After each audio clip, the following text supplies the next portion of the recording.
SIT ಏನು ಮಾಡ್ತಾ ಇದೆ, SIT ನಡೆಯೇ ಬಹಳ ಕುತೂಹಲ ಇದೆ ಅನ್ನುವಂಥ ಮಾತನ್ನು ನಾವು ಮೊನ್ನೆಯಿಂದ ಹೇಳ್ತಾ ಇದ್ದೀವಿ. ಯಾಕಂದರೆ SIT ಈಗ ಇದ್ದಕ್ಕಿದ್ದಂಗೆನೇ ಅವರು ಬೇರೆ ಬೇರೆ ಕಾರ್ಯಾಚರಣೆಯನ್ನು ಶುರು ಮಾಡ್ಕೊಂಡಿರುವಂಥದ್ದು. ಅರಣ್ಯದಲ್ಲಿ ಅವರಿಗೆ ಶೋಧನೆ ಮಾಡಲಿಕ್ಕೆ ಪರ್ಮಿಷನ್ ಸಿಕ್ಕಿದ್ದು. ಅಸ್ಥಿಪಂಜರ ಶೋಧ ಸಂದರ್ಭದಲ್ಲಿ ಮೂಳೆಗಳು ಸಿಕ್ಕಿವೆ ಅಂತೆ. ಮೂಳೆಗಳು, ಬಟ್ಟೆ ತುಂಡುಗಳು ಇದೆಲ್ಲವನ್ನೂ ಕೂಡ ವಶಪಡಿಸಿಕೊಳ್ಳಲಾಗಿದೆ. ಎಲ್ಲಿಂದ ಬಂದ್ವಿವು? ಯಾರನ್ನೂ ಕರ್ಕೊಂಡು ಹೋಗಿಲ್ಲ. ವಿಠಲಗೌಡನೂ ಇಲ್ಲ, ದೂರದಾರರು ಇಲ್ಲ, ಇವರೇ ಹೋದರು. ತಂಡದ ಸಮೇತ ಮೂಳೆ ತುಂಬ್ಕೊಂಬಂದರು. ಇವರ ನಡೆಯೇ ಬಹಳ ಕೌತುಕ ಅಂತ ಅನ್ನಿಸ್ತಾ ಇದೆ, ಕುತೂಹಲ ಅಂತ ಅನ್ನಿಸ್ತಾ ಇದೆ. ಯಾರವಿವು ಮೂಳೆಗಳು? ಏನು ಕತೆ? ವಿಠಲಗೌಡ ಹಿಂದಿ ಮಾತನ್ನು ಹೇಳಿದ್ದ, ಅಲ್ಲಿ ರಾಶಿ ರಾಶಿ ಮೂಳೆಗಳಿವೆ, ವಿಪರೀತ ಹೆಣೆಗಳನ್ನು ಹಾಕಿದ್ದಾರೆ. ಆತನಿಗೆ ಹೇಗೆ ಕಾಣ್ತು? ಆತನ ಸ್ಟೇಟ್ಮೆಂಟ್ ಬಂದಾದಮೇಲೆ ಈಗ ಅಧಿಕಾರಿಗಳು ಆತನನ್ನು ಬಿಟ್ಟು ಹೋಗಿ ಈ ಮೂಳೆಗಳನ್ನು ತುಂಬ್ಕೊಂಬಂದ್ರಲ್ಲ, ಎಲ್ಲಿಂದ ತುಂಬ್ಕೊಂಬಂದರು? ಏನು ಕತೆ ಇದು? ನಾವು ತೋರಿಸ್ತಾ ಇದ್ದೀವಿ. ಈ ಪ್ಲಾಸ್ಟಿಕ್ ಬ್ಯಾಗ್ಗಳಲ್ಲಿ ಒಂದಷ್ಟು ವಸ್ತುಗಳನ್ನು ತಗೊಂಡು ಹೋಗ್ತಾ ಇದ್ದಾರೆ. ಮಣ್ಣಿನ ಮಾದರಿಯನ್ನು ಕೂಡ ಸಂಗ್ರಹಿಸಲಾಗಿದೆ. ಸೋಕೋ ತಂಡ ಮಣ್ಣಿನ ಸ್ಯಾಂಪಲ್ ಅನ್ನು ಕೂಡ ತಗೊಂಡಿದೆ. ಅಸ್ಥಿಪಂಜರ ಮತ್ತು ಬುರುಡೆಗೆ ಶೋಧ ನಡೀತಾ ಇದೆ. ಬಂಗ್ಲೆಗುಡ್ಡದಲ್ಲಿ ಇಂಚಿಂಚು ಶೋಧ SIT ಇಂದ.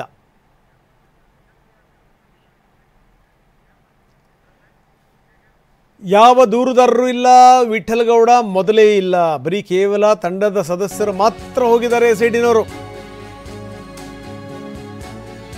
ಅಧಿಕಾರಿಗಳ ನಡೆ ಕುತೂಹಲಕ್ಕೆ ಕಾರಣವಾಗಿದೆ.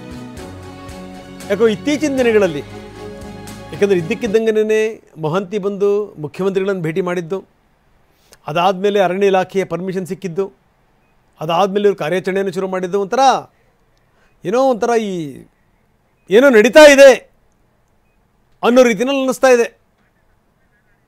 ಬನ್ನಿ, ನಮ್ಮ ಪ್ರತಿನಿಧಿ ಪೃಥ್ವಿರಾಜ್ ಈಗ ನಮ್ಮೊಂದಿಗೆ ನೇರ ಸಂಪರ್ಕದಲ್ಲಿದ್ದಾರೆ. ಪೃಥ್ವಿರಾಜ್, ಏನು ನಡೀತಾ ಇದೆ? ನಾವು ಆರಂಭದಿಂದಲೂ ಕೂಡ ಹೇಳ್ತಾ ಇದ್ದೀವಿ, 3-4 ದಿನದಿಂದ SIT ನಡೆ ಇದೆಯಲ್ಲ, SIT ನಡೆಯೇ ಅನುಮಾನಾಸ್ಪದ. ಒಂದು ಥರ ವಿಚಿತ್ರ ರೀತಿಯಲ್ಲಿ ವರ್ತನೆ ಮಾಡ್ತಿರುವಂಥದ್ದು. ಯಾಕಂದರೆ ಎಲ್ಲಿಗೆ ಯಾವಾಗ ಹೋಗ್ತಾರೆ ಏನು ಅನ್ನುವಂಥದ್ದು ಗೊತ್ತಿಲ್ಲ. ಯಾಕಂದರೆ ಇದೇ ವಿಠಲಗೌಡ ಹೇಳಿದ್ದು, ಇಲ್ಲಿ ಮೂಳೆಗಳಿವೆ, ಮೂಳೆಗಳ ರಾಶಿಗಳೇ ಅಲ್ಲಿ ತುಂಬಿವೆ ಅನ್ನುವಂಥ ಮಾತನ್ನು ಆತ ಹೇಳಿದ್ದು. ಆತನ ಜೊತೆಗೆ ಹೋದಂಥ ಅಧಿಕಾರಿಗಳಿಗೆ ಈ ಮೂಳೆಗಳು ಕಂಡಿರಲಿಲ್ವಾ ಅನ್ನುವಂಥ ಪ್ರಶ್ನೆ ಕೂಡ ಇದೆ. ಜೊತೆಗೇನು ಅಂದರೆ, ಆತ ಹೇಳಿದ ಮೇಲೆ ಈಗ ಆತನನ್ನು ಬಿಟ್ಟು ಹೋಗಿ ಇವರು ಈ ಮೂಳೆಗಳನ್ನು, ಮಣ್ಣನ್ನು ಎತ್ಕೊಂಡ್ಬರುವಂಥದ್ದು ಏನು ನಡೀತಾ ಇದೆ ಅಲ್ಲಿ? ರಂಗನಾಥ, ಸದ್ಯಕ್ಕೆ ಇವತ್ತು ಬಂಗ್ಲಗುಡ್ಡದಲ್ಲಿ ಈ ಒಂದು ಕಾರ್ಯಾಚರಣೆಯನ್ನು ಮಾಡ್ತಾ ಇರುವಂಥದ್ದು. ಅಂದರೆ ದೂರುದಾರರು ಯಾರೂ ಇಲ್ಲ, ಸಾಕ್ಷಿದಾರರು ಕೂಡ ಯಾರೂ ಇಲ್ಲ.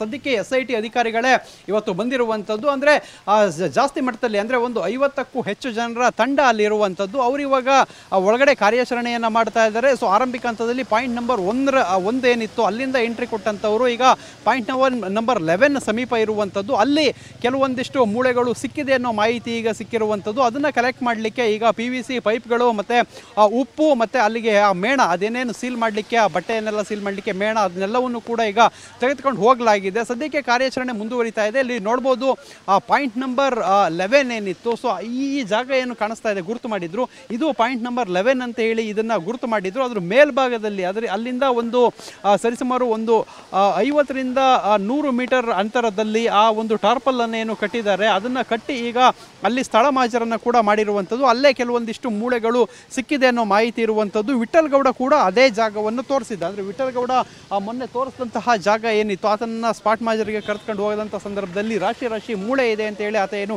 ವಿಡಿಯೋವನ್ನು ರಿಲೀಸ್ ಮಾಡಿದ್ದ. ಅಲ್ಲಿ ಆತನನ್ನು ಸ್ಪಾಟ್ ಮಾಜರನ್ನು ಕರ್ಕೊಂಡು ಹೋಗಿ ಮಾಡಲಾಗಿತ್ತು. ಈಗ ಅದೇ ಪ್ರದೇಶದಲ್ಲಿ ಈಗ SIT ಅಧಿಕಾರಿಗಳ ತಂಡ, ಸೋಕೋ ಟೀಮ್ ಇರ್ಬೋದು, ಮತ್ತು ಎಲ್ಲರೂ ಕೂಡ ಅರಣ್ಯಾಧಿಕಾರಿಗಳು, ಬೇರೆ ಬೇರೆ ಪೌರ ಕಾರ್ಮಿಕರು ಎಲ್ಲರೂ ಕೂಡ ಆ ಒಂದು ಪ್ರದೇಶಕ್ಕೆ ಈಗ ಹೋಗಿರುವಂಥದ್ದು. ಅಲ್ಲಿ ಈ ಒಂದು ಕಾರ್ಯಾಚರಣೆ ಮುಂದುವರಿತಾ ಇದೆ. ಇಲ್ಲಿ ಪ್ರಮುಖವಾಗಿ ಗಮನಿಸಬೇಕಾದ ಅಂಶ ಅಂತ ಹೇಳಿದರೆ, ಇಂತಹ ಕಾರ್ಯಾಚರಣೆ ಮಾಡುವಂಥ ಸಂದರ್ಭದಲ್ಲಿ ತಹಶೀಲ್ದಾರ್ ಆಗಿರ್ಬೋದು, ಇಲ್ಲ AC ಆಗಿರ್ಬೋದು, ಎಲ್ಲರೂ ಕೂಡ ಇರಲೇಬೇಕಾಗುತ್ತೆ. ಆದರೆ ಅವ್ರು ಯಾರು ಕೂಡ ಬಂದಿಲ್ಲ. ಅಂದರೆ ಇಲ್ಲಿ ಇವತ್ತು ಇರುವಂಥದ್ದು SIT ಅಧಿಕಾರಿಗಳ ತಂಡ. ಅಂದರೆ ಇಬ್ಬರು SP ಗಳಿದ್ದಾರೆ, SIT SP ಇಬ್ರು ಇದ್ದಾರೆ. ಅಂದರೆ ಮುಖ್ಯ ತನಿಖಾಧಿಕಾರಿ ಜಿತೇಂದ್ರ ಕುಮಾರ್ ದಯಾಮ ಇರ್ಬೋದು, SP ಸೈಮನ್ ಇರ್ಬೋದು, ಮತ್ತು ಉಳಿದಂತಹ ಅಧಿಕಾರಿಗಳು ಇರುವಂಥದ್ದು. ವೈದ್ಯರಿದ್ದಾರೆ, ಸೋಕೋ ಟೀಮ್ ಇದೆ, ಅರಣ್ಯಾಧಿಕಾರಿಗಳಿದ್ದಾರೆ, ಪಂಚಾಯತ್ನ ಅಧಿಕಾರಿಗಳು ಸಿಬ್ಬಂದಿಗಳಿದ್ದಾರೆ, ಮತ್ತು ಸ್ಥಳೀಯ ಜನಪ್ರತಿನಿಧಿ ಅಂದರೆ ಪಂಚಾಯತ್ ಮಟ್ಟದ ಜನಪ್ರತಿನಿಧಿಗಳು ಕೆಲವರು ಇರುವಂಥದ್ದು, ಪೌರ ಕಾರ್ಮಿಕರು ಇದ್ದಾರೆ. ಸದ್ಯಕ್ಕೆ ಇಲ್ಲಿಗೆ ಯಾವುದೇ ರೀತಿ ದೂರುದಾರರಾಗಿರ್ಬೋದು, ಸಾಕ್ಷಿದಾರರಾಗಿರ್ಬೋದು ಯಾರು ಕೂಡ ಬಂದಿಲ್ಲ. ಪ್ರಮುಖವಾಗಿ ಗಮನಿಸಬೇಕು, ಈ ಒಂದು ಪ್ರದೇಶದಲ್ಲಿ ರಾಶಿ ಮೂಳೆ ಇದೆ ಅಂತ ಇತ್ತೀಚೆಗೆ ಆರೋಪ ಮಾಡಿದ್ದು ವಿಠಲಗೌಡ. ಅದಕ್ಕಿಂತ ಮೊದಲು ಆರೋಪ ಮಾಡಿದ್ದು ಚಿನ್ನಯ್ಯ. ಮಾಸ್ಕ್ ಮ್ಯಾನ್ ಆಗಿ ಬಂದಂತಹ ಚಿನ್ನಯ್ಯ ಕೆಲವೊಂದಿಷ್ಟು ವಿಚಾರಗಳನ್ನು ಹೇಳಿದ್ದ. ಅಲ್ಲಿ ಏನು ಸರ್ಚ್ ಅನ್ನು ಕೂಡ ಮಾಡಿದ್ರು, ಅಂದ್ರೆ ಕಾರ್ಯಾಚರಣೆಯನ್ನ ಮಾಡಿದ್ರು. ಅಲ್ಲಿ ಏನು ಸಿಗದೇ ಇರುವಂತಹ ಸಂದರ್ಭದಲ್ಲಿ ಈಗ ಸದ್ಯಕ್ಕೆ ಆ ಚಿನ್ನಯ್ಯ ಈಗ ಶಿವಮೊಗ್ಗ ಜೈಲಿನಲ್ಲಿರುವಂಥದ್ದು. ಸೊ ಅದನ್ನು ಹೊರತುಪಡಿಸಿದ್ರೆ ವಿಠಲ್ಗೌಡಗೂ ಕೂಡ ಇವತ್ತು SIT ಯಾವುದೇ ರೀತಿ ಬುಲಾವನ್ನ ಕೊಟ್ಟಿರಲಿಲ್ಲ. ವಿಠಲ್ಗೌಡ ಈಗ ತಾನೇ ಇಲ್ಲಿಂದ ಪಾಸ್ ಆದ್ರು. ಅಂದ್ರೆ ವಿಠಲ್ಗೌಡ ಬೆಳಗ್ಗೆನಿಂದಲೂ ಕೂಡ ತಮ್ಮ ಹೋಟೆಲ್ ಏನಿದೆ ಅಲ್ಲಿ ಕೆಲಸ ಮಾಡ್ಕೊಂಡು ಇದ್ದಿದ್ದಂಥದ್ದು. ಈಗ ಅವರ ಪತ್ನಿ ಸಮೇತ ಕಾರ್ನಲ್ಲಿ ಇದೇ ಮಾರ್ಗವಾಗಿ ಹೋದ್ರು. ಆಗ ಮಾತಾಡಕ್ಕೆ ಸಿಕ್ಕಂತ ಸಂದರ್ಭದಲ್ಲಿ ನನಗೇನು SIT ಅವರು ಕರೆದಿಲ್ಲ ಅಂತ ಹೇಳಿ ಅವರು ಇಲ್ಲಿಂದ ಪಾಸ್ ಆದ್ರು. ಸೊ ಈಗಷ್ಟೇ ಅದು ಘಟನೆ ನಡೆದಿದ್ದಂಥದ್ದು. ಸೊ ಅದಾದ ಬಳಿಕ ಪುರಂದರ್ ಗೌಡ ಮತ್ತೆ ತುಕಾರಾಮ್ ಗೌಡ ಅನ್ನೋ ಇಬ್ರು ಏನು ಆರಂಭಿಕ ಹಂತದಲ್ಲಿ SITಗೆ ಹೋಗಿದ್ರು. ಈ ಒಂದು ಮಾಸ್ಕ್ ಮ್ಯಾನ್ ಏನು ಚಿನ್ನಯ್ಯ ಇದ್ದ, ಆತ ತೋರಿಸ್ತಾ ಇರುವಂತಹ ಜಾಗಗಳು ಕೆಲವರು ಆತನಿಗೆ ಕನ್ಫ್ಯೂಷನ್ ಆಗಿರ್ಬೋದು. ಆತ ಹೂತಾಕಿದ್ದನ್ನ ನಾವು ನೋಡಿದ್ವಿ, ನಮ್ಮನ್ನ ಸಾಕ್ಷಿದಾರರಾಗಿ ಕನ್ಸಿಡರ್ ಮಾಡಬೇಕು ಅಂತ SIT ಬಳಿ ಹೋಗಿದ್ರು. SIT ಅವರು ಅದನ್ನ ಕನ್ಸಿಡರ್ ಆಗಲ್ಲ ಅಂತ ಹೇಳಿ ರಿಜೆಕ್ಟ್ ಮಾಡಿ ಕಳಿಸಿದ್ರು. ಈಗ ಅವರು ಹೈಕೋರ್ಟ್ ಮೆಟ್ಟಿಲೇರಿದ್ರು. ಹೈಕೋರ್ಟ್ನಿಂದ ಕೆಲವೊಂದು ಡೈರೆಕ್ಷನ್ ಅನ್ನ ಪಡೆದಿರುವಂತದ್ದು. ಅದರ ಹಿಯರಿಂಗ್ ನಾಳೆ ಕೂಡ ಇದೆ. ಅವರಿಬ್ಬರು ಕೂಡ ಈ ಸ್ಥಳಕ್ಕೆ ಇವತ್ತು ಬಂದಿದ್ರು. ಅಂದ್ರೆ ವಾಲಂಟರಿ ಆಗಿ ಇವರೇನು ಕರೆದಿಲ್ಲ, ಅವರೇ ಬಂದಿದ್ದಂಥದ್ದು. ಬಂದಲ್ಲಿ ದೂರದಲ್ಲಿ ನಿಂತ್ಕೊಂಡು ಏನೇನು ಆಗ್ತಾ ಇದೆ ಅಂತ ಹೇಳಿ ಕೆಲವೊಂದು ಅಬ್ಸರ್ವ್ ಮಾಡ್ಕೊಂಡು ಅವರಷ್ಟಕ್ಕೆ ಅವರು ವಾಪಸ್ ಹೋದ್ರು. ತುಕಾರಾಮ್ ಗೌಡ, ಪುರಂದರ ಗೌಡ, ವಿಠಲ್ ಗೌಡ 3 ಜನರು ಕೂಡ ಇವತ್ತು ಇಲ್ಲಿಗೆ ಬಂದು ಹೋದ್ರು. ಆದರೆ SIT ಅಧಿಕಾರಿಗಳೇ ಅವರಿಗೆ ಯಾವುದು ಕೊಟ್ಟಿಲ್ಲ. ಅಂದ್ರೆ ಅವರು ಆನ್ ದ ವೇ ದಾರಿ ಹೋಕರಂತೆ ಬಂದು ಅವರೆಲ್ಲವೂ ಕೂಡ ಏನೇನು ನಡೀತಾ ಇದೆ ಅನ್ನೋದನ್ನೆಲ್ಲ ಗಮನಿಸಿ ಅವರು ವಾಪಸ್ ತೆರಳಿದ್ದಾರೆ. ಇಲ್ಲಿ SIT ಅಧಿಕಾರಿಗಳು ಸ್ವತಃ ಅವರೇ ಹೋಗಿ ಈ ಒಂದು ಮೂಳೆಯನ್ನ ಕಲೆಕ್ಟ್ ಮಾಡುವಂಥದ್ದು, ಇವನ್ನೆಲ್ಲ ಪ್ರೊಸೀಜರ್ ಅನ್ನು ಮಾಡುವಂಥದ್ದನ್ನ ಮಾಡ್ತಾ ಇದ್ದಾರೆ. ಅರಣ್ಯಾಧಿಕಾರಿಗಳು ಉಳಿದ ಬೇರೆ ಬೇರೆ ಟೀಮ್ ಇದೆ. ಆದರೆ ಗಮನಿಸಬೇಕಾದ ಅಂಶ ಅಂತ ಹೇಳಿದ್ರೆ AC ಉಪವಿಭಾಗಾಧಿಕಾರಿಗಳಿಲ್ಲ, ತಹಶೀಲ್ದಾರ್ ಇಲ್ಲ, ಕಂದಾಯ ಇಲಾಖೆಯ ಬೇರೆ ಬೇರೆ ಸಣ್ಣ ಅಂದ್ರೆ ಕಿರಿಯ ಅಧಿಕಾರಿಗಳು ಕೆಲವರನ್ನು ಹೊರತುಪಡಿಸಿದ್ರೆ ಮೇಲೆ ಹಿರಿಯ ಅಧಿಕಾರಿಗಳು ಯಾರು ಕೂಡ ಇಲ್ಲ. ಸೊ ಇಲ್ಲಿ ಈ ರೀತಿ ಮೂಳೆಗಳನ್ನು ಸಂಗ್ರಹ ಮಾಡುವಂಥ ಸಂದರ್ಭದಲ್ಲಿ ACಯ ಉಪಸ್ಥಿತಿ ಇರಲೇಬೇಕು ಅಂತ ಹೇಳಿ ನಿಯಮ ಇದೆ. ಸೊ ಆ ಒಂದು ನಿಯಮಗಳಲ್ಲಿ ಆಗ್ತಾ ಇಲ್ವಾ, ಇವರೇ ಏಕಾಏಕಿ ಹೋಗಿ ಆ ಮೂಳೆಗಳನ್ನು ಸಂಗ್ರಹ ಮಾಡ್ತಾ ಇದ್ದಾರೆ ಅನ್ನೋ ಅನುಮಾನ ಕೂಡ ಕಾಡ್ತಾ ಇರುವಂಥದ್ದು. SITಯ ನಡೆಯೇ ಈಗ ಸಾಕಷ್ಟು ಕುತೂಹಲಕ್ಕೆ ಕಾರಣವಾಗಿರುವಂಥದ್ದು. ಎಲ್ಲೋ ಒಂದು ಕಡೆ SITಯ ನಡೆ ಅನುಮಾನಾಸ್ಪದವಾಗಿಯೂ ಕೂಡ ಕಂಡು ಬರ್ತಾ ಇರುವಂಥದ್ದು. ಏನು ನಿನ್ನೆ SIT ಮುಖ್ಯಸ್ಥ ಪ್ರಣಬ್ ಮೊಹಾಂತಿ CM ಅನ್ನ ಭೇಟಿ ಮಾಡಿದ್ರು. CM ಅನ್ನ ಭೇಟಿ ಮಾಡಿದ ಬಳಿಕ ಇಂಥದ್ದೊಂದು ಬೆಳವಣಿಗೆಗಳು ಇವತ್ತು ನಡೀತಾ ಇರುವಂಥದ್ದು. ಸ್ಥಳದಲ್ಲಿ ಸಾಕಷ್ಟು ಜೋರು ಪ್ರಮಾಣದಲ್ಲಿ ಮಳೆ ಕೂಡ ಆರಂಭವಾಗಿದೆ. ಸೊ ಮಳೆಯಲ್ಲೇ ಈ ಒಂದು ಕಾರ್ಯಾಚರಣೆ ಬಂಗ್ಲಗುಡ್ಡದಲ್ಲಿ ಮುಂದುವರಿತಾ ಇದೆ. PVC ಪೈಪ್ಗಳನ್ನು ದೊಡ್ಡ ಮಟ್ಟದಲ್ಲೇ ತೆಗೆದುಕೊಂಡು ಹೋಗಲಾಗಿದೆ. ಅಂದರೆ PVC ಪೈಪ್ ಏನು ದೊಡ್ಡ ಒಂದು ಮೂಳೆಯನ್ನ ತುಂಬಲಿಕ್ಕೆ ಪಾಯಿಂಟ್ ನಂಬರ್ 6ರಲ್ಲೂ ಸಿಕ್ಕಿದಂಥ ಸಂದರ್ಭದಲ್ಲಿ ಅದನ್ನೇ ಬಳಸಿದ್ರು.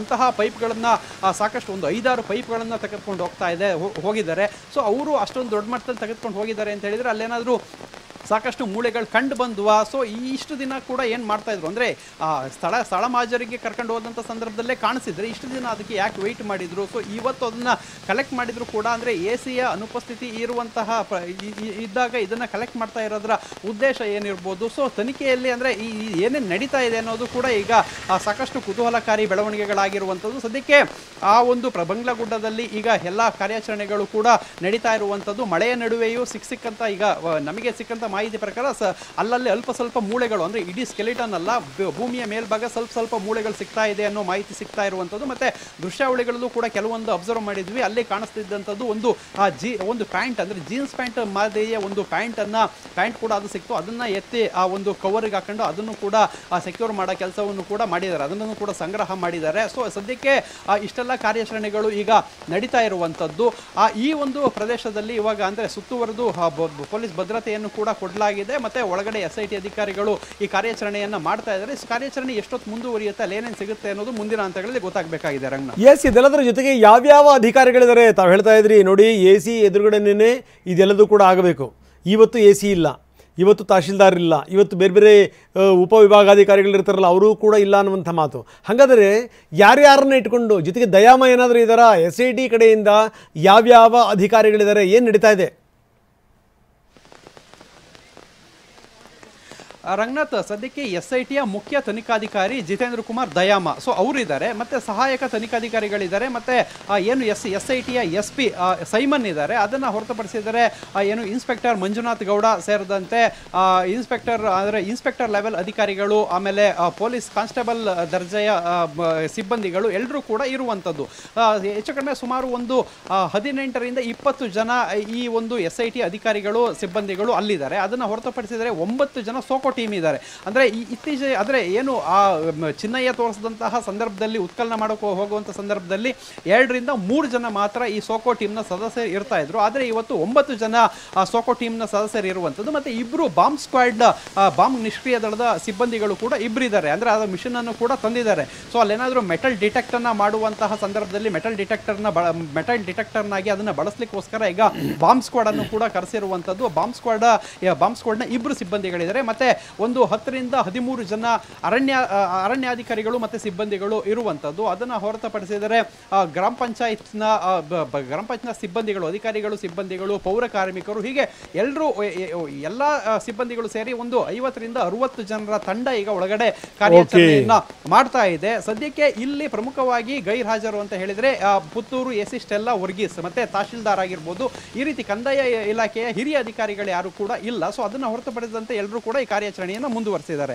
ರಂಗನಾಥ್, ಎಸ್, ಧನ್ಯವಾದ. ತಮ್ಮೆಲ್ಲ ಮಾಹಿತಿಗೆ. ಬಂಗ್ಲೆಗುಡ್ಡದಲ್ಲಿ ಏನು ನಡೀತಾ ಇದೆ ಅದರ ವಿವರಗಳನ್ನು ನಾವು ನಿಮಗೆ ಕೊಡ್ತಾ ಇದ್ವಿ. ನೋಡಿ, ಅಲ್ಲೆಲ್ಲವನ್ನೂ ಕೂಡ ಸಾಗಿಸ್ತಿರುವಂಥ ದೃಶ್ಯಾವಳಿಗಳನ್ನು ಕೂಡ ನೋಡ್ತಾ ಇದ್ದೀರಿ. ಆದರೆ ಇಲ್ಲಿ SIT ಅಧಿಕಾರಿಗಳು ಇಲ್ಲಿ ತನಕ ಮಾಡಿರುವಂಥದ್ದೊಂದು, ಆದರೆ ಈಗ ಯಾಕೋ ಅವರ ವರ್ತನೆಯೇ ಒಂದು ಲೆಕ್ಕದಲ್ಲಿ ಅನುಮಾನಕ್ಕೆ ಕಾರಣ ಆಗ್ತಾ ಇದೆ. ಯಾರನ್ನೂ ಕರ್ಕೊಂಬಂದಿಲ್ಲ, ಏನಿಲ್ಲ, ಅವ್ರಿಗವರೇ ಬಂದರು. ಈ ಸಣ್ಣ ಪುಟ್ಟ ಅಧಿಕಾರಿಗಳು ಬಂದಂಥವರು ಅಲ್ಲಿ ಸಂಗ್ರಹ ಮಾಡ್ತಾ ಇದ್ದಾರೆ. ಇದಕ್ಕೆ ಕಾರಣ ಏನಿರಬಹುದು? ಇಂಥ ಹಲವಾರು ಪ್ರಶ್ನೆಗಳು ಈಗ ಎದ್ದಿವೆ. ಎಲ್ಲವೂ ಮುಗದೇ ಹೋಯಿತು. ಇದೆಲ್ಲದೂ ಕೂಡ ಇಲ್ಲಿ ಎಂಡ್ ಆಗಿಬಿಡುತ್ತೆ ಅನ್ನುವಂಥ ಸಂದರ್ಭದಲ್ಲೇ ಮತ್ತೆ ಇದಕ್ಕೊಂದು ಬೇರೆ ತಿರುವನ್ನು ಕೊಡುವಂಥ ಪ್ರಯತ್ನಗಳೇನಾದರೂ ಆಗ್ತಾ ಇದೆಯಾ ಅನ್ನುವಂಥದ್ದು.